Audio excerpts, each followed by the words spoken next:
Hello everyone, welcome back to sweet simple life. कैसे हो आप सब? आज का व्लॉग है। मैं हमारे ससुराल के घर पे जा रही हूँ। वहाँ हालांकि कोई रहता नहीं है, लेकिन फिर भी मैं आप लोगों को बस बताऊँगी। एक्चुअली मेरी बुआ के यहाँ हम लोग जा रहे हैं। मेरी बुआ भी सेम टाउन पे रहती है, सोजित्रा जिसे बोलते हैं, जहाँ मेरा ससुराल है उसी टाउन में वो भी रहती है। उनको मिलने को जाना है। बस हम लोग घर का विजिट भी करते हैं। बस आज यहाँ पे सबसे पहले मैं लंच की तैयारी कर लूँगी। आज बन रहा है मटर पनीर। ये मटर मैंने जो फ्रेशली लाई, बीच में मैंने व्लॉग में शेयर किया था ना, ज़्यादा हो गया था तो मैंने फ्रोज़न कर दिए थे इसको थोड़ा सा कुकर में वो करके। वही मैंने आज उतार दिया है फ्रोजन में से, और थोड़ा सा तेल और घी ले लिया है पैन के अंदर। और बस उसके अंदर मैं यहाँ पे अनियन, टमाटो एंड गार्लिक सब कुछ अच्छे से सॉटे कर लूँगी। सॉटे करने के बाद ये ठंडा होगा तब इसे मैं ब्लेंड कर दूँगी। बस यही जो हमारा पंजाबी सब्जियां होती है ना, बेसिक उसकी ग्रेवी सारी बेसिक होती है। एक ग्रेवी अगर आप ये बना के रख लो तो उसमें से काफ़ी सारी रेसिपी बन जाती है। और अगर आपके पास बेल पेपर है तो बेल पेपर भी यूज़ कर सकते हो, कई कलर्स के। मेरे पास नहीं थे, जो अवेलेबल था बस मैंने वही यूज़ कर दिया है। इसके अंदर नमक and Kashmiri red chilli powder डाल दिया है, अच्छा कलर आ जाए। बस इसको वजह से मैंने कहा सॉटे करके मैंने इसे ठंडा करने रख दिया था, मैं इसे ब्लेंड कर सकूं अच्छे से। आप देख सकते हो अच्छे से ये कुक हो गया है अभी। और बस मैंने यहाँ गैस ऑफ कर दिया है, और फिर उसी कढ़ाई में मैंने निकाल दिया था, इसे ब्लेंडर जार में रख लिया है अभी क्योंकि गर्म है इस वजह से। तब तक मैं यहाँ पे इसका थोड़ा सा मसाला कर लूँगी। Same thing, Kashmiri red chilli powder, थोड़ा सा धनिया जीरा पाउडर एंड गरम मसाला। और उसके बाद जो ठंडा हो गया था मिक्सर हमारा, वो मैंने यहाँ पर ब्लेंड करके पेस्ट इसमें डाल दिया है। और अच्छे से इसे हम अब थोड़ा सा बॉईल कर लेंगे। पानी भी ऐड कर दिया है ब्लेंडर जार को धो के। और थोड़ा सा बॉईल होने के बाद मैंने यहाँ पर मटर डाल दिया है। फ्रोजन है, बॉईल किया हुआ है already, half more than half से कुक है। आई मीन 80% से भी ज़्यादा कुकड है ये, इसलिए मैंने इसे थोड़ी देर से डाला है। और उसके बाद मैंने अब पनीर डाल दिया और अच्छे से थोड़ा सा और इसे उबाल लिया था। हमारा मटर पनीर रेडी है। लंच रेडी हो गया था। लंच वगैरह करके हम लोग फिर यहाँ पे निकल गए थे बुआ जी के यहाँ। मेरी बुआ दो बुआ हैं, एक लंदन में है, हालांकि वो तो ऑफ हो गई हैं। और दूसरी, जैसे मैंने कहा, यहाँ सोजित्रा में रहती है, जो मेरा ससुराल भी है। हालांकि कोई भी यहाँ रहता नहीं है ससुराल में, सभी यहीं पे हैं अमेरिका में। वहाँ कोई भी नहीं है। एक्चुअली ना ये घर काफ़ी सालों से ये कह सकते हो कि बंद ही पड़ा है। मेरी शादी हुई तो बस आई थिंक फ्यू आवर्स के लिए कुछ ओपन किया गया था उस समय, फिर बंद है। कुछ भी इस तरह के ओकेज़न होते हैं, कुछ भी हो ना, तब थोड़ी देर टाइम के लिए जब भी आते हैं तो वही ओपन करके क्लीन वगैरह करके 2-4 घंटे रह के वहाँ से निकल जाते हैं सब। ये घर ऐसे ही पड़ा हुआ है। सबसे पहले हम लोगों ने बुआ जी का विज़िट किया। और मेरी बुआ काफ़ी सालों से बेड रेस्ट है, मीन्स उनकी हेल्थ अच्छी नहीं है।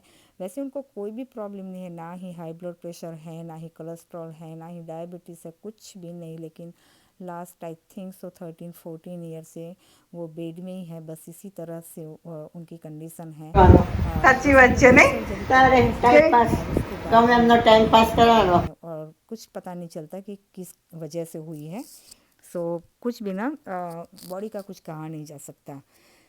और यहाँ पे भैया ने, बुआ के बेटे हैं, उसने काफ़ी, हम लोग लंच करके आए थे, फिर भी वो सैंडविच वगैरह लेके आ गए थे। जो हर टाउन का कुछ ना कुछ एक फेवरेट चीज़ होती है ना, कुछ वड़ा वगैरह था वो लेके आ गया था। वो सब तो मैंने नहीं खाया था, उसमें ने और उसके डैडी ने एंजॉय किया था वो सब।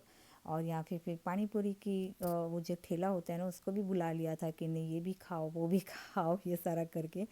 मैंने पानी पूरी 2-3 खा ली थी यहाँ पे, क्योंकि पेट तो पूरा भरा हुआ था। हम लोग लंच लेके तुरंत ही निकले थे। सब कुछ थोड़ा थोड़ा सब ने एंजॉय किया, सिर्फ मैंने पानी पूरी 2-3 खाई। और ये सब खाने के बाद हम लोग चले गए थे हम लोग का हाउस देखने के लिए, जो मेरे ससुराल का है।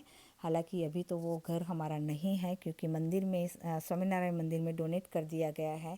जैसे मैंने कहा, कोई भी वहाँ रहता नहीं है।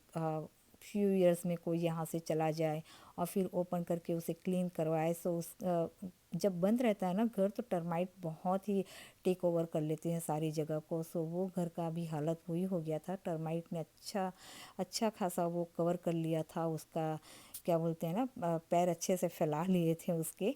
सो घर वैसे भी गिरने वाला था, कोई काम ना आए उससे अच्छा है। फिर बड़ों ने डिसाइड किया कि अगर एक्चुअली बड़ों ने पूछा था, मेरे जो दादी सास है ना उन्होंने सबको पूछा था। मेरे वो नहीं है, मेरे हस्बैंड के दादा, वो तो काफ़ी सालों से ऑफ हैं, हो गए हैं मेरे शादी से पहले भी। सो दादी सास ने सब बच्चों को भी पूछा था कि अगर कोई यहाँ रहना चाहता हो तो फिर ये घर हम रखते हैं, अदरवाइज़ कोई इसका पॉइंट नहीं है। सो सब ने मना किया कि नहीं, कोई नहीं रहेगा यहाँ पे। सो उन्होंने फिर, वो काफ़ी स्ट्रिक्ट है स्वामीनारायण धर्म में, सो उन्होंने स्वामीनारायण मंदिर को डोनेट कर दिया इस घर को। लेकिन अभी भी हम लोग जब भी आते हैं ना तो विजिट करते हैं, क्योंकि हस्बैंड की पुरानी यादें हैं ना, वो भी यहाँ रहे नहीं। हालांकि बड़े भी वो सौराष्ट्र में ही हुए हैं, लेकिन होता है ना कि अपनी फैमिली का एक प्रॉपर्टी हो, घर हो, कुछ यादें होती हैं। सो और मौसमी को भी दिखाते ही हैं हर बार जब भी हम आते हैं कि ये हमारा घर है, इस तरह से करके घर था। सो बस हमने इस घर पे विजिट किया और सब कुछ अच्छे से देखा। ये हमने नेबरहुड सब देखा, सब पहचानते होते हैं ना। हालांकि मुझे तो कोई नहीं पहचानता क्योंकि मैं यहाँ रही नहीं हूँ, जैसे मैंने कहा शादी करके गई थी ना फ्यू आवर्स के लिए ही।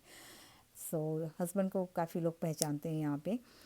सो ये देख रहे थे हम लोग सब कुछ, इतनी मजबूती से खड़ा है ये घर। ये टर्माइट का प्रॉब्लम ना हो ना तो सच में इतना बड़ा घर है, इतने अच्छे, अंदर काफ़ी सारे रूम्स हैं, बहुत बहुत ही अच्छा घर है। लेकिन अब क्या करें, फिर वो होता है ना कि अगर उसको मेंटेन ही ना किया जाए तो फिर कोई पॉइंट नहीं है।